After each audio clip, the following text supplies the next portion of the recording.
Patients laid up in crowded hospital corridors. Ambulances queuing for hours on end.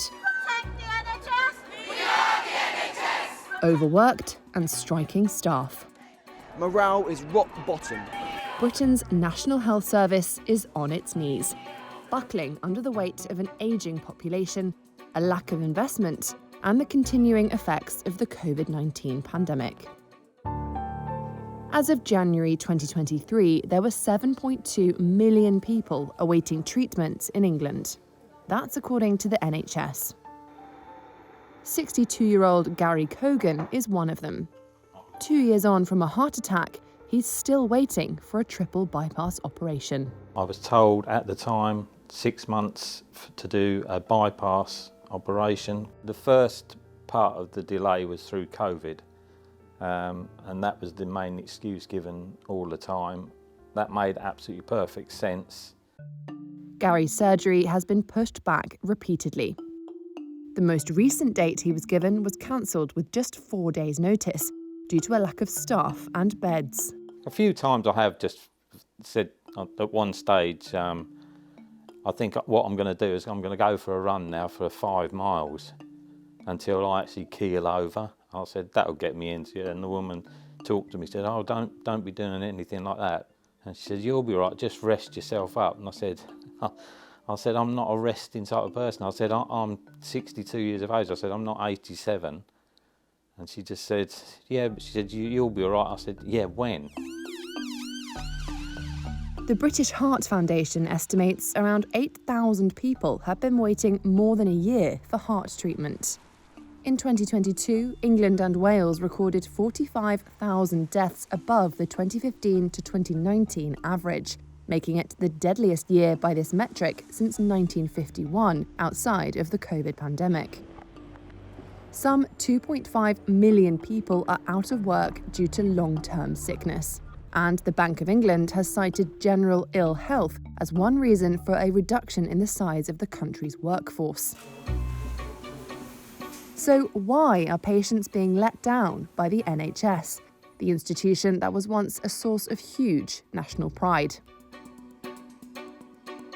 Chief Analyst at English health charity The King's Fund, Siva Anandasiva, says there's a unique set of difficulties at play. I've never seen this particular combination of factors where you've got the pressures from COVID, you've got the usual pressures from winter vomiting bugs and things that you'd get at this time of year, you've got staff absences because staff are off ill, and you've got industrial action. One of the most pressing issues is the number of people in hospital who are actually well enough to leave, but don't have the support to live elsewhere. In early January 2023, a record 14,000 beds were taken up by patients who were medically fit for discharge. Such is the pressure that health workers are quitting in droves. And nurses went on strike this year for the first time in their union's 106-year history. Everything's continued to increase except for our pay. Our working conditions have not changed. In fact, they've got worse, and it's just becoming more and more of a struggle. More nurses are using food banks, they're working extra shifts, they're doing extra agency work just to cover their basic bills. This job is slowly killing nurses, and that is why nurses are leaving. It's not all about pay, it's also about the quality and the safety of patient care that we deliver. I saw more death in 1 year than in 14 years as a nurse. In January 2023, Britain's Prime Minister Rishi Sunak outlined a 2-year recovery plan to help restore emergency care and frontline services. It includes 800 new ambulances and 5,000 new beds backed by a $1.2 billion fund.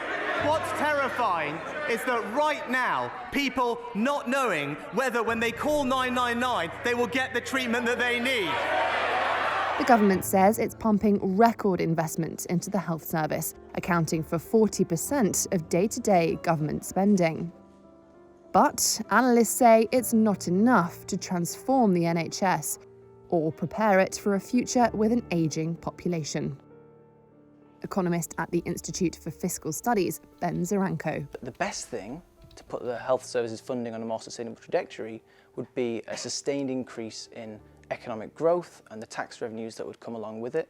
In the absence of that, we're going to have difficult conversations about tax rises. For now, the NHS is limping on.